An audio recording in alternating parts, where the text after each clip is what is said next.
নমস্কার দর্শক ও শ্রোতা বন্ধুরা, আশা করি ঠাকুরের আশীর্বাদে সকলে খুব ভালো আছেন এবং সুস্থ আছেন।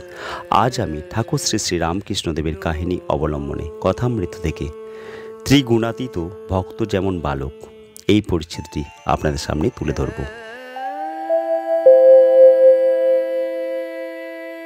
মণি কহিলেন, আজ্ঞা, ত্রিগুণাতীত ভক্তি কাকে বলে?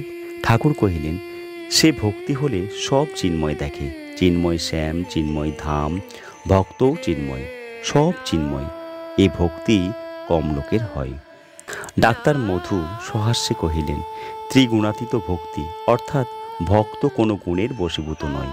ঠাকুর সহাস্যে কহিলেন, ইহা যেমন 5 বছরের বালক, কোনো গুণের বশ নয়। মধ্যাহ্নে সেবার পর ঠাকুর শ্রীরামকৃষ্ণ একটু বিশ্রাম করিতেছেন।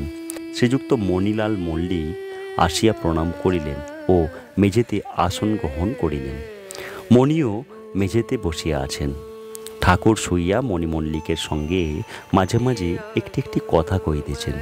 মণিমল্লিক কহিলেন, আপনি কেশব সেনকে দেখতে গিয়েছিলেন? ঠাকুর কহিলেন, হ্যাঁ, এখন কেমন আছেন?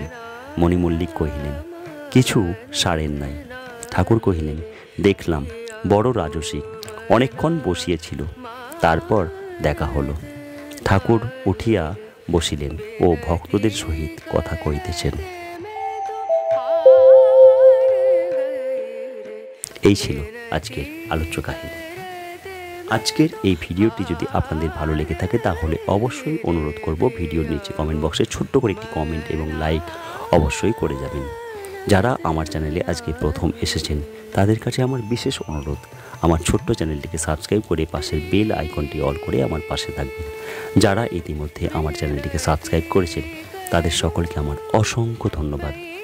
আজ এই পর্যন্তই। ঠাকুরের আশীর্বাদে সকলে খুব ভালো থাকবেন, সুস্থ থাকবেন ও আনন্দে থাকবেন। ভিডিওটি সম্পূর্ণ দেখার জন্য অসংখ্য ধন্যবাদ।